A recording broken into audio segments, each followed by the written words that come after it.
Hey guys, welcome to part 2 of my Davinci Resolve tutorials. If you want to check out part 1, just click the link above. But this video we're going to go over how to blur out images as well as motion tracking. So I'm going to be using this clip from a video I did a couple weeks ago with a friend, and because it has the perfect part in it where I walk through the entire clip, so I can show you guys not only how to blur out an image, which is very simple, but how to track that image from one end of the clip to the other end of the clip, which is very easy when done in Davinci Resolve. So what we're going to do first is come down here after we add our video, click on the color button, and then depending on what shape of the image you want, the object you want to blur out is what you're going to select.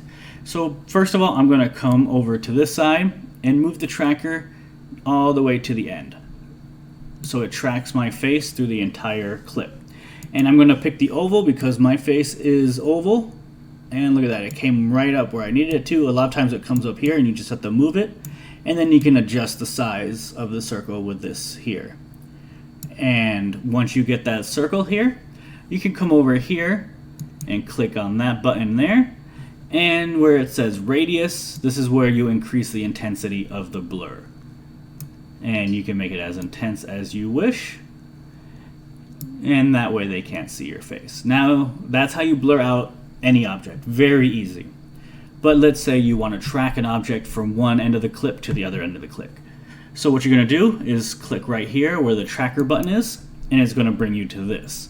Normally I prefer going to the end of the frame and then doing a backtrack. And so that's what I'm going to do now. I'm at the end of the frame. I'm going to unclick 3D because for some reason whenever I have 3D on it messes up the tracking. And then I'm going to come right over here and see where it says track reverse. I'm just going to click that. Right now it's going to track my face going back through the frame. So basically it's auto tracking. So you don't really have to do anything. Now, if I want to see how that went about, how it came out, just hit play here.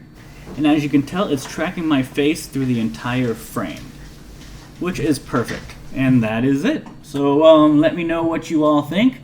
This is part 2. I'm going to be doing part 3 on another subject with Davinci Resolve. Let me know if you have any suggestions, any input. Just comment down below. Don't forget to like and subscribe because there's going to be many tutorial videos to come after this one. I enjoy this program. It's free and it's much better deal than using Premiere Pro. So let me know what you guys think. Thank you.